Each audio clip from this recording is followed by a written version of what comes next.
want to do like a little sound check and stuff. Can you talk for just a second? Could you? Charles? Can I talk? I can certainly talk. Okay. Oh, this is so romantic.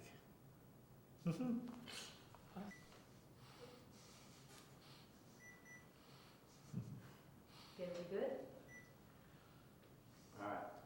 And now we're really rolling. Okay, we're really rolling. Okay. You want to know how all this started? Yeah. How did all this, we're How sitting did in this the all room? start? Yes. I realize right now that at one point in my life, or for many years, I was Bill instead of Charles, because my father was Charles Henry Brittin, and they wanted me to be a Charles, but they wanted some way to differentiate us, so I became Charles William. So for the first 15 or 20 years, a lot of people knew me as William. Of course, that meant Bill, and when I was even younger, Billy, which made me Billy Boy, which was like fascinating to rediscover, but for a long time I didn't want to think of it that way.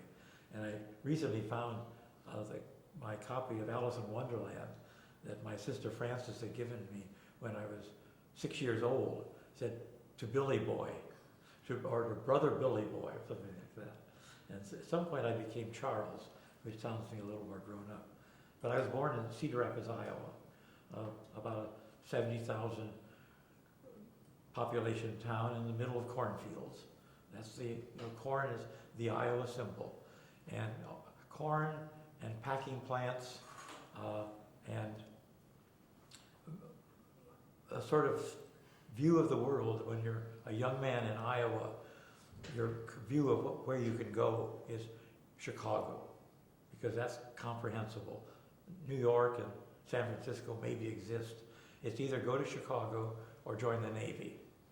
And my equivalent was not my choice. My mother, after my father died, moved us, the two of us, to Los Angeles in 1944, right in the middle of the Second World War.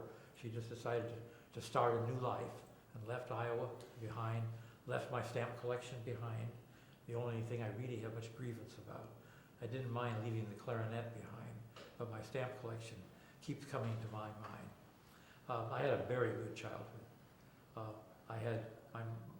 I was born late in my mother's life. I'm sure I wasn't anticipated, but because I had two older sisters, they were 17 and 18 years old when I was born. They felt no competition. They just loved having a baby brother boy to play with.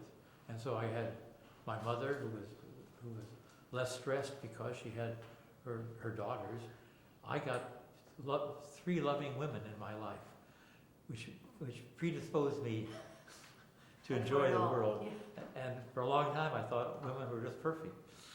At a certain point I found out that wasn't always true, but it gave me an attitude toward life, even though I felt abused being relatively poor, and I knew the social stratifications of our community. In terms of feeling valued and loved, I got a wonderful start, and that has stayed with me ever since. Why did your mother pick Los Angeles?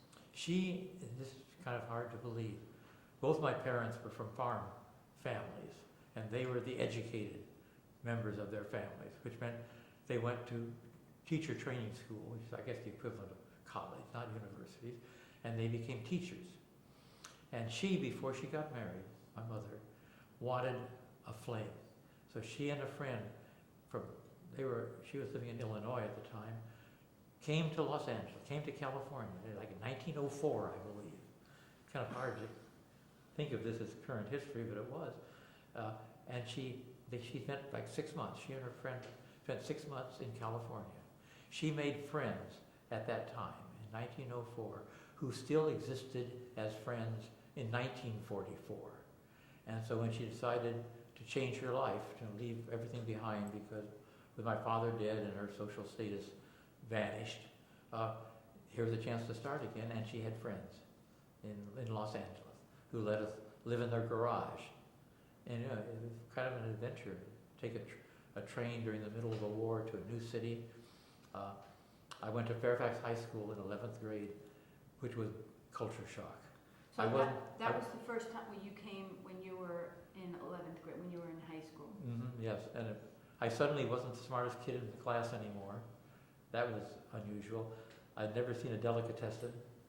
I guess I'd seen some black people around the train station. Cedar Rapids was on the main railroad line, so you got to see porters on the train, and if you hung out at night watching the trains come by. But I stayed with friends, my mother's friends, and that was strange because they asked me, they didn't like it. They said, "How do you like living in Kike Canyon?" I didn't even know what they meant. I just knew it didn't sound right. I found out very fast, there were parts of the world that just were not agreeable. Right, and just to back up, how did your father pass away? He'd volunteered to teach mathematics to Air Force pilots, and that took him to some big training station in Nebraska where they were overworked and ill-housed, and he got pneumonia, and he came home with a very badly damaged heart, and lasted about 6 or 8 months before he just died of heart failure. And when you left Iowa, did you have grandparents or aunts and uncles or extended family that you... My 2 sisters were in Iowa. They didn't come with you? No, Just they were grown and independent and had their own careers or marriages. And I did have grandparents and cousins who were all in the Midwest. So when we came to Los Angeles, it was just the 2 of us. We were an independent family and had to basically start from scratch. And for some reason, I was able to do that. 11th grade at Fairfax High School, 12th grade in Pomona, then UCLA. So I was moving from one place to another, not making any new lasting relationships until I got to college, when all of this started. And I can't even imagine what Los Angeles, what kind of a transition that was like. What was it like for you coming to LA and being, what types of things were you exposed to? Well, I'd never gone to a movie in the afternoon and had someone come over, sit next to me and put his hand on my knee. I mean, I know that must have been happening in Iowa. I didn't know anything about it. It was a total, from being a Republican, because my parents had sort of an anti-working class feeling because they had moved into the professional class, being teachers. I became a Marxist in 6 months at Fairfax High School. I made a few friends from Fairfax in 11th grade who I met later at UCLA, and they turned me around in terms of politics and culture. But I didn't get any cultural stimulation, basically, except from reading enormously, which I did from childhood, until I went to UCLA. And I suddenly, there were avant-garde film societies, there was art, and I was moving in that direction. And was your family involved with the arts at all when you were growing up? Was your mother, did she play? Oh yeah, she was a member of the Shakespeare Club. Okay, so that was the extent. Very cultured, enormous amount of reading, and that's one of the things that started me in the right direction. I just read enormously, always. I started reading early, and I haven't stopped. And what was your first experience with the arts when you were here? I mean, it sounds like in UCLA, was it going to see films, or did you go to museums? I didn't do anything. I didn't do anything until UCLA. And at that point, everything, there were avant-garde film societies, there were museums, and immediately I met people. And I think probably because at that point I was politically radical, I was also looking for unconventional, anti-establishment basis to create my own identity, because I certainly was alienated. I was lonely, I didn't have a family, which is probably good because I didn't have to rebel against my family. My mother was just happy as long as I was happy, and she took me to church all the time. I went to Sunday school from the very beginning, but it was more a social, appropriate thing to do. And so I never was indoctrinated.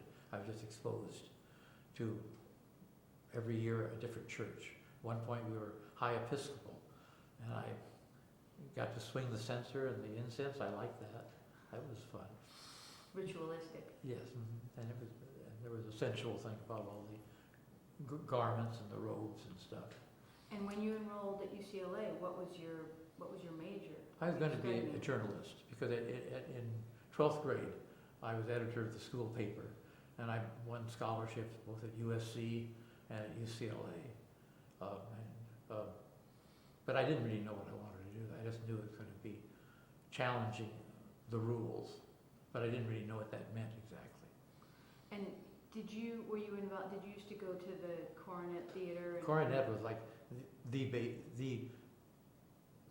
it was like, that was an explosion of experience. I mean, things happened to me that I didn't understand emotionally. I understood how powerful art could be because all of a sudden I was crying, or I was having exhilaration that I couldn't identify the source of. I mean, I figured it out, that there's something about art. If it could do it to me, I certainly wanted more of it. And then at a certain point I found that you could create art. Though I didn't think of it that, it wasn't that impressive an idea. You could do something that meant something to people. What types of films did you see there? Everything, because the Coronet was showing all the avant-garde films from the Museum of Modern Art. And somewhere in my collection are the Coronet programs, which can document exactly what I saw, which is what everybody was seeing who was in the avant-garde.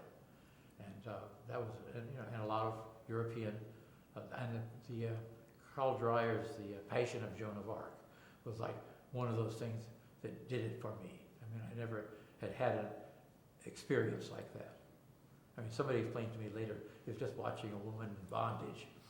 I don't really think that was the secret. No, it's a But that little was probably more. part of it. And did you come into contact with Kenneth Anger and Curtis Harrington and the Whitney brothers? And at UCLA I did. When their films were just first released, I was in the crowd of people who saw them. And that was one avenue to go. It was, avant-garde and surreal. It was not political, but I was primarily political in terms of what I felt was important to do. But I knew what was personally important to me were these emotional self-examination, exploring the unknown psychologically. That was what moved me deeply. What was important to me intellectually were the political struggles, because there was the ban the bomb movement, and the Cold War was starting. So there were plenty of things to be stimulated and challenged by. And what were those political things that were happening, and how did you find yourself getting involved? Actually, I started when I was in 12th grade. I wrote a letter to the Communist Party in Los Angeles, because that seemed to me like a logical place to get information that I wouldn't get anywhere else, because they were already the devils. And I said, what's going on? Share with me. And so I was living in Pomona then with my mother and my older sister, who'd come out, and she was teaching at one of the high schools there. And two young people came from Los Angeles to see me, a returning veteran and his wife, because here was a potential recruit in Pomona High School. And they came and talked to me and explained the beginning of the Cold War, imperialism and everything. So right from the beginning, I was listed as a communist sympathizer. If they were doing dossiers then, that's when mine started. And that carried over at UCLA. The Cold War, the divisions were already there. There was a struggle over racism. These things had been going on for generations, but at each stage there was a certain point. There were all the black veterans coming back from the Second World War, which changed the tone of culture.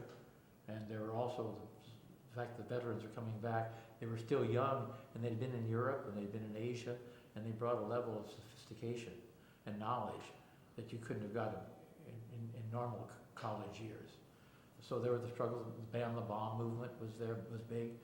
The first beginning of the American racial struggle that took until the 60s to really come to fruition was brewing at that point, and I was in on all of that stuff. But what that meant was just going to meetings, going to rallies, circulating petitions, passing out leaflets. But that was a lot. It was a lot to Right, do. and then, And also growing up. I mean, discovering sex, discovering psychoanalysis. Everyone needed analysis, and we believed we could do self-analysis. For a period of time, there was a couple of years of students who believed, and there were a couple of psychoanalysts who were teaching, you can do a lot of self-analysis. So we did a lot of self-analysis. well, it's a perfect time when you're, a young adult and you're coming into your own and trying to figure out your place in the world. This is when you do all those things and you investigate different areas. And at that point, I was open to anything I didn't know about. That if I was ignorant of it, it was fascinating. I mean, I didn't get stuck in any of the cults. There was a lot of mysticism, and that didn't stick. I went through it, but mainly I watched my friends become yogas and do all sorts of strange things. And that there's a whole part of the beat culture, which I have many records of Eastern religions were growing again. They had been very big in Southern California in the 20s and 30s, and this was after the war. That all revived. Gerald Hurd and Aldous Huxley, they were all here, and they gave lectures. And you went to casual meetings where there are people who became named, but at that point they were just interesting eccentrics, and you might become a follower. Did you ever go to Manly P. Hall's the Theosophical Research Center? I knew about that group and that circle, but I didn't. So how did you find yourself being drawn? I pulled out some of your early poems and collage materials, and we have a lot more collage material here. How did you find yourself being drawn to investigating the various arts, and how did you come to some of this work? And if you could just kind of explain what When I look at the poetry, it's like a young man growing up, romantic, self-absorbed, corny. I mean, I look at it, I like it a lot because it's me. But I don't think I think that's probably what growing up sort of open to wildness lets you do. But it wasn't original. There was nothing original. These are all, it's work of a certain period of a young man growing up. So did you read poetry? Did you write, keep a journal? Did you write a lot of poetry? Did your poetry ever get published? Yes, yeah, actually somewhere in the collection here, there's a little San Francisco little magazine called Contour, which published a story, sort of avant-garde expressionist little drama, which is a little embarrassing, and I wrote letters to people like Kenneth Patchen and sent him examples of my work, and got nice letters back, things like that. Got quoted in Poetry Magazine as an example of the corny, totally predictable indulgence of youth, untrained, self-indulgence stuff. And I treasured that, and I got quoted in the most negative, dismissive way. That felt good. I mean, whatever you're doing, registered. And if some establishment literary critic thought you were corny, all right. At least you got a reaction. Oh, I mean, rather probably if it had been some avant-garde critic who thought I was corny, but no, for some establishment magazine, they got it. I mean, obviously I was an enemy. Yeah, right. And the early collage work. How did you come to start doing that, and did you continue to do that for? I probably didn't do that until 5 to 10 years later, when I met some genuine artists, though we didn't think of them as artists. When I met the Bermans and the people in the Berman circle, I don't think I did collages. I don't think I did any physical. I was more oriented toward being a writer and a poet. And then gradually that phased in photographic work. And then when I met the Bermans and met that circle of artists and creative people. The rest of the techniques were available to me. So in one period, you'll find, if you looked at the dates, if we could get the dates, they weren't all simultaneously. These would cover a 10 or 15-year period. Right, and we do have all the dates here, we can look that up. Can you tell us which, can you tell us a little bit about the 3 photographs that are placed in front of you? Yes, I can. The photograph of me with a magic kit probably was when I was 12 years old. I'm throwing the numbers in. I'd been given a magic set, and I was at that point I had a more affirmative, positive, outgoing personality that I could consider standing up in front of a group of people and performing magic tricks suggests a certain more poise. Let's see, it's not dated, but it had to be when I was still in Iowa. That would be probably in the I may have been 8 or 10 years old, 10 or 12. Wow. That's the earliest picture of this group, and the other 2 pictures are pictures of me when I was at UCLA. And probably dated by my mother. This is like one of them. The one in color is in 1947, and I had written it and I'd written on the back to Jean, one of my sisters, a Valentine, signed Bill. So this is Bill. I was still Bill, and on this one, Bill Brittin. somebody wrote William Brittin, Fran's brother. My other sister. But when I came to Los Angeles, I started the transition from being William Brittin to becoming Charles, because the teachers at Fairfax saw as Charles William Brittin. They didn't ask me; they called me Charles, because that's what I read, and I wasn't in any position to say I'm Bill. I suddenly became Charles, but I didn't like it, so I said I acknowledged it. For a period of some months, I signed myself. My name is initials C. William Brittin, which is sort of pretentious and funny. And then I went through a period where I was Charles W. I was still keeping the Bill. And I have some friends now from UCLA who are in on that transition, one of whom called me Charlie Bill. So apparently it was a matter of an identity crisis of some sort. Yeah. And then the Bill vanished, except when I tell stories about my sisters teaching me jokes. They taught me a joke when I was a little boy.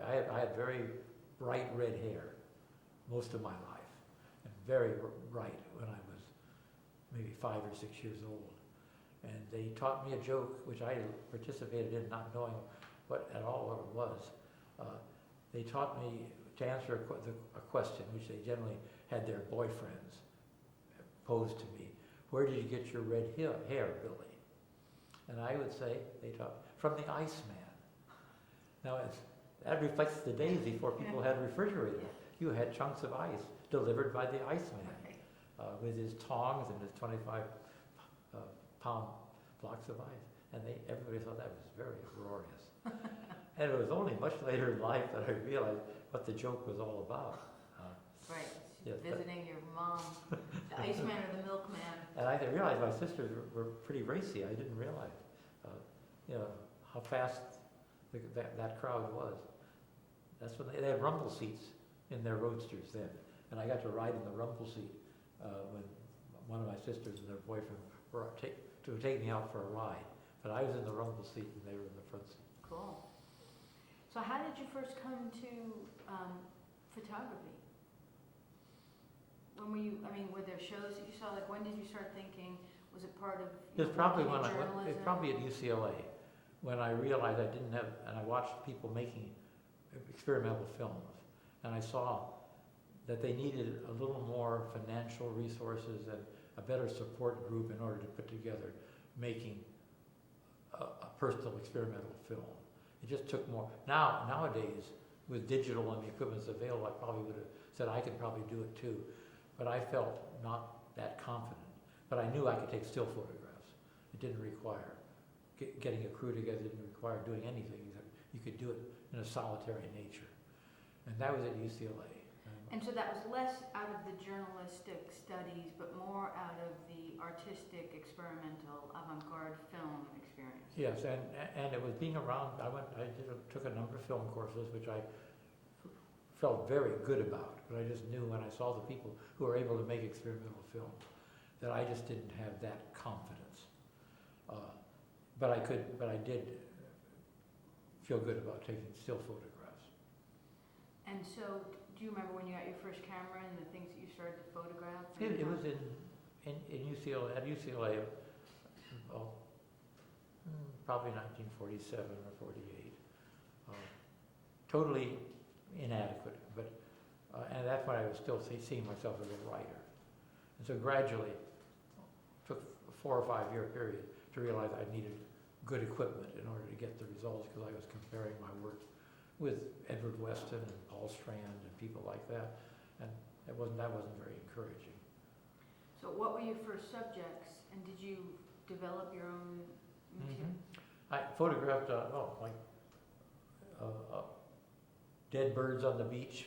I did a lot of very solitary things because I was isolated and I didn't have much confidence. And then I started photographing my friends, and gradually as my skills improved and my awareness by the response of people that did have judgment and taste and more experience, I probably was guided into doing a certain type of documentary, realistic work. And then when I started being around a lot of people who were using a lot of drugs, I started seeing surrealist images that were accessible to me. So I never could do anything high. And that was completely, the idea that drugs increase a photographer's skill, I don't think is true. Sometimes when you're high, you think it does, and then the next day you look and it's I think story. musicians and some artists, I think it definitely can enhance and take you places. But for me, no, I had to be straight and cool. So maybe we can look at some, it sounds like some of your first photographs were of your friends and of the scene and Wally Berman and folks along those lines. Would that be a fair statement? Sure. Like the poetry that's in here in front of me was written while I was at UCLA. That was. Yes. I can tell by the paper. Okay. All right, good. And these will label them. I'm just going to move this.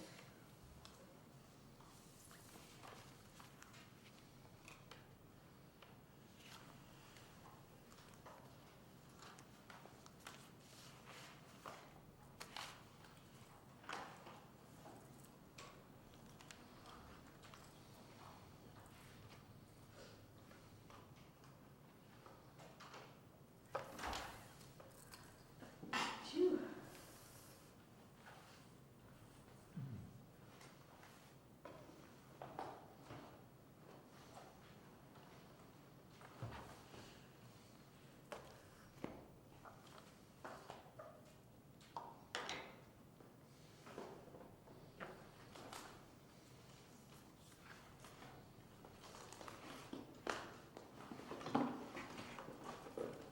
So I guess one of my first questions, I'm actually going to sit over here with you for a little bit. Sure. But if you could still kind of look towards the camera, if that's feasible. Is that okay, John? So I guess my first question is, how did you come into contact with Wally Berman? How did you meet these guys? Was it just at like openings, and how did you meet Wallace Berman? I met him through a friend, and my friend probably knew him because of a drug connection. And I knew my friend just from being in college with him and finding him congenial. One of my few men friends. And all it took was one link. And at that point, my first marriage, I think, was ending. And I was very alone. Again, I had a lot of friends, but I was alone emotionally. And Wally and Shirley became sort of my family. And they were very permissive. We immediately found that we enjoyed being together. We did things that were compatible and agreeable. I brought things to Wally, and Wally brought things to me, and Wally and Shirley, as a couple, I became a member of their family. We just spent a lot of time together. And it was just a combination of one person meeting another person. It wasn't, I didn't initially know them as part of a movement. They weren't part of a movement then. At that point, they just knew a variety of people, but the groups hadn't formed yet. People were circulating very freely, and some people would come in and out of our lives and they would be seen again. And then sometimes you would see somebody a year or two later, and then you would link up.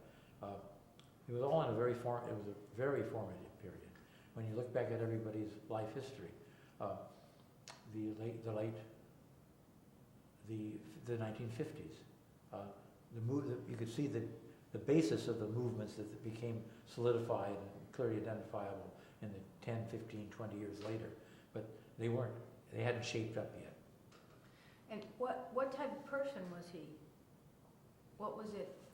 A cool, laid-back person who just was agreeable to be with, a personality that was agreeable. Like there were sweet emotions that you felt.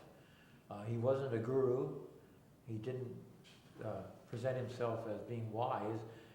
He was a person that you were comfortable with, and you could do easy, nice things together. And then I think we all shaped each other. At some point, I had the idea, it was like we were all grooming each other, the way animals groom each other. It feels good. And it was and none of us were self-important, and none of us thought about being artists. We were just doing avant-garde things, but in such a small circle, we didn't see ourselves as part of movements. We just like a small group of friends, sort of taking care of each other. Well, and you get that sense when you look through some of these photos that they were kind of they had a family unit that looked very calm and relaxed and welcoming. And do you think, can you just look through some of these photos, and if there's things that you want to tell us?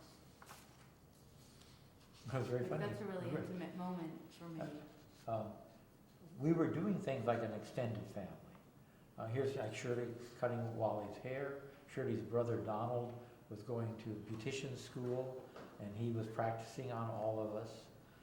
We were on the fringe of people who were sort of in cultural movements, but we weren't important enough or substantial enough to be anything but sort of watching and hanging around.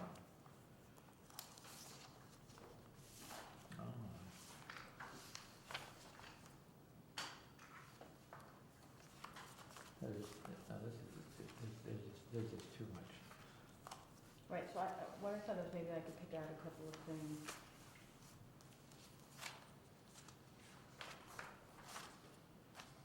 And they were very open to letting you photograph.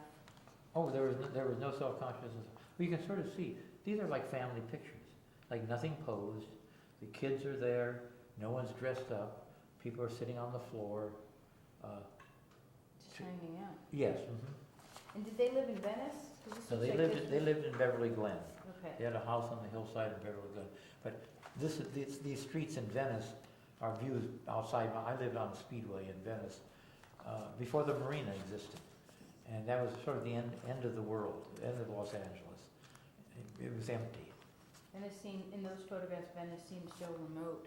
Well, it was, and there were very few people living there.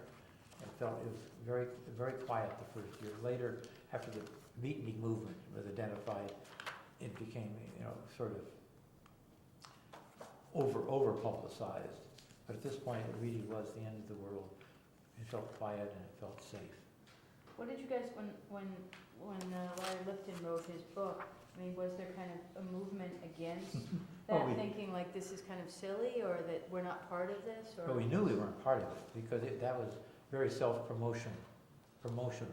It was like trying to make a movement, and we simply weren't part of it. We just knew it was going on, and Wally specifically, as he became a little bit more identified, was very resistant to the commercial exploitation of something, that had just been, you see, just people hanging around with each other. And I always liked some of these photos. You Was from when Orson Welles made the film Touch of Evil, yes, and he came to Venice, and anytime you want to see what Venice looked like then, it's available in that movie. So what did you, are we in the shot now? Heck better? Okay.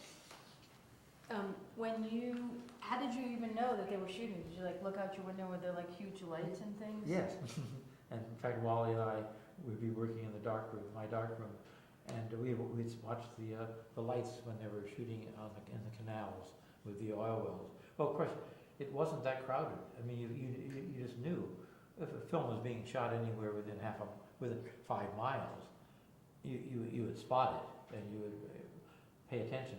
At that point, it shows exactly how unexploited we were, because we didn't hang around shooting pictures of the film being made, because that wasn't, we weren't into looking for celebrities, even though now we realize what an opportunity Right. it would have been. But there were the remnants of the film, like the set that was just put on Oceanfront Walk in Venice. That's the opening shot, a very famous shot in filmmaking. And that's Wally and Shirley walking through what was passing as a border. Right, that's from the part of the opening and part of the film. And I'm just gonna, it's okay if I'm looking through some things and we can't see them, it's not the end of the world. So this is still when they were up in Beverly Glen. And how did you, would you go up there and hang around and stay overnight? How accessible were people? At everybody's house, you would go and visit, sometimes just hang around all day, because most of us did not have steady jobs, or if we were going to school. And everyone was free to stay. At the end of the evening, if you were too tired or incompetent, it's all right for you to, they give you a pillow and you sleep on the floor. Just crash there, yes, right. And who is this? Oh. She was she wasn't famous then, but she was a very successful high-class call girl who was one of, Joan Whitney is her name. Yeah. Mm-hmm. Yes. She traveled with an acrobat all over the world. Monte Carlo. She was one of King Farouk's girlfriends for a little while. And I only found this out much later. Huh. I have a lot of photographs of her. I had no idea exactly. In fact, she came along when I married to my second wife in San Francisco. She was one of the witnesses. She and Wally and Shirley and Patricia and I and Joan went to the city clerk in San Francisco. And She was a witness. Mm-hmm. And who's this? His name was Bob Jones. He was one of the local artists and a very close friend of ours. Okay.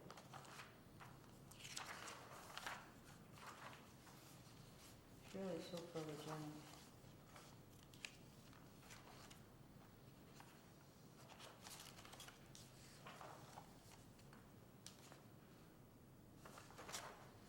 Do you feel like when you're looking for these, do you feel like that you went through, that you thoroughly went through your work and printed most of the good stuff that's there, or do you? Oh no, I think there's a great deal that never got printed.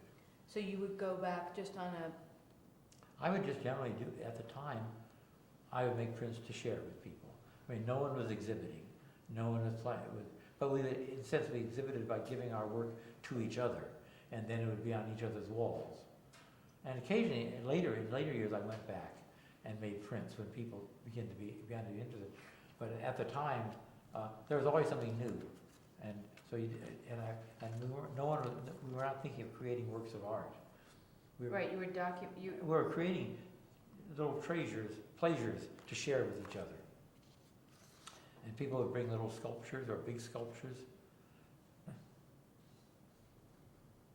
Did you feel like you were documenting the scene at all, or it wasn't? No, we were just taking pictures of our lives on sort of a day, that's what we did for fun. And part of the fun was being able to share it. And we didn't go back and look for treasures.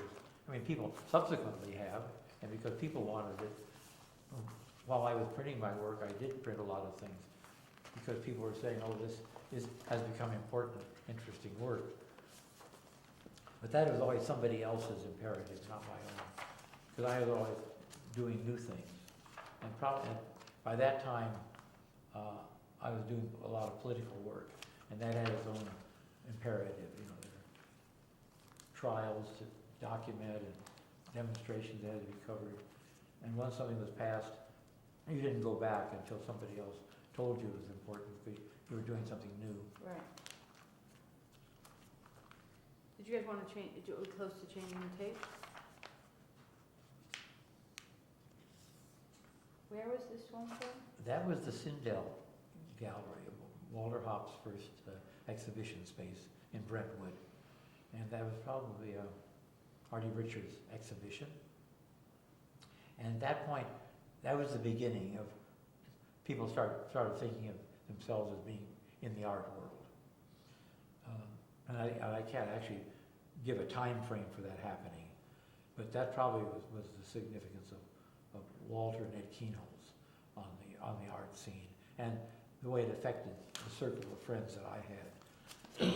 Some stayed isolated. We went to openings, but we didn't see ourselves as artists, and other people definitely saw themselves as possibly having art careers. And some resisted for a while and then broke down. And it's kind of a value judgment there, because once you start seeing yourself as an artist, you have this competitive thing about being successful, being important, doing something good. As long as we were just depending on sharing with each other, we all felt we were good.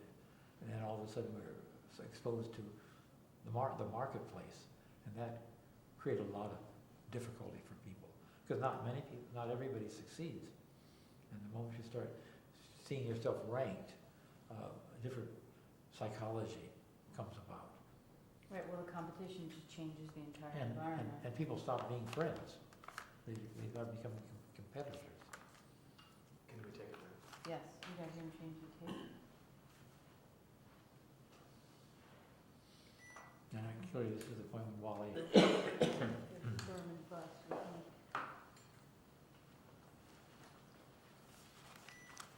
And we covered a lot of that when we did the previous oral history session. So, we don't have to kind of go through that in detail, but remember when we met last time with Walter and everybody? sort of remember. Yeah. Well, we spent a couple of days doing that. Do you want to use the? Am I okay in terms of position if I want to sit here and look through some of the things, or do you want us? You're fine from this one?